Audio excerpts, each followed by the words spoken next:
Gaza पर अब तक का सबसे भयंकर हवाई हमला हुआ है और महज 2 मिनट में 72 लोगों को बारूद से इस तरह उड़ा दिया गया है। इजरायली सेना यानी कि आईडीएफ का दावा है कि गाजा सिटी के सबरा इलाके में एक टारगेटेड हमला किया गया, एयर स्ट्राइक की गई और हमास का टॉप कमांडर हकाम मोहम्मद ईसा इसमें मार गिराया गया है। आईडीएफ ने कहा है कि अल इसा 7 अक्टूबर को 2023 में हुए इस हमले का मास्टरमाइंड था और गाजा में हमास के लड़ाकों को यह ट्रेनिंग देता था। यह इसका मेन काम था। वो हमास के सैन्य विंग के संस्थापकों में से एक माना जाता है।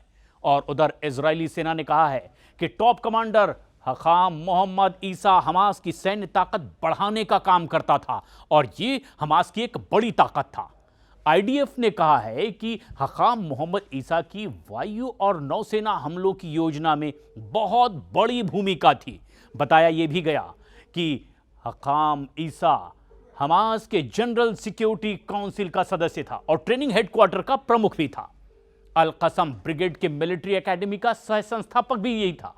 तो कथित तौर पर हजारों लड़ाकों को प्रशिक्षित करने में और तकनीकी क्षमता विकसित करने में लगातार लगा हुआ था। आईडीएफ ने यह भी बताया कि ईसा ने सीरिया में इराक में युद्ध की ट्रेनिंग बाकायदा ली थी और साल 2005 में सीरिया से गाजा में यह आया था और इसके बाद वह हमास के सैन्य संगठन का एक अहम हिस्सा बन गया। लेकिन अब वो मारा जा चुका है। गाजा के स्वास्थ्य मंत्रालय के मुताबिक अक्टूबर 2023 में शुरू हुए इजराइल के गाजा युद्ध में अब तक कम से कम 56,412 लोगों की जान जा चुकी है। 1,33,054 लोग इन तरह के युद्ध में घायल भी हुए और इन आंकड़ों को तो काफी कम बताया जा रहा है। हकीकत में गाजा में 1 लाख से ज्यादा लोग अब तक मारे जा चुके हैं, ऐसा कई मीडिया रिपोर्ट्स के अनुसार द्वारा दावा किया जा रहा है। और अब आप ये भी जान लीजिए कि गाजा में हुए ताजा हमले में आखिर कितनी भयंकर बर्बादी हुई है।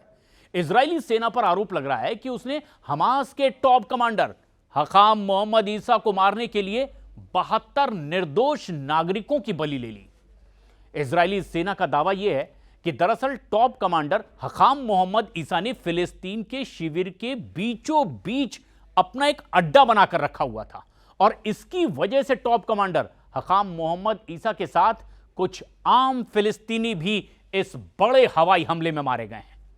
स्वास्थ्य मंत्रालय ने कहा है कि इजरायली हमले में कम से कम 72 लोगों की मौत हुई है और इनमें 3 मासूम बच्चे और उनके मां बाप भी शामिल बताए जा रहे हैं।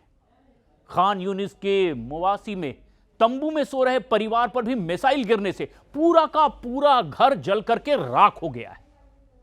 और बताया यह जा रहा है कि ऐसे में कई बड़े सवाल खड़े होते हैं कि आखिर इन मासूम बच्चों का इसमें क्या कसूर था, उन्होंने इनका क्या बिगाड़ा था। उधर अमेरिका के राष्ट्रपति डोनाल्ड ट्रंप ने दावा कर दिया है कि अगले हफ्ते ही इजराइल और हमास के बीच में युद्ध विराम समझौता हो सकता है। ट्रंप ने कहा है कि हम गाजा की स्थिति पर बहुत तेजी से काम कर रहे हैं और इसमें पूरी मदद की कोशिश की जा रही है अमेरिका की ओर से कि हालात जल्द से जल्द यहां पर सामान्य हो जाएं। लेकिन जो ताजा खबर आ रही है उसके मुताबिक अब इजराइल और हमास के बीच युद्ध विराम बहुत जल्द हो सकता है और ऐसे में यह एक बहुत बड़ी खबर भी है। अब दुनिया भर में सवाल उठ रहे हैं कि आखिर क्या एक कमांडर को मारने के लिए 72 मासूमों की जान ले लेना वाजिब है।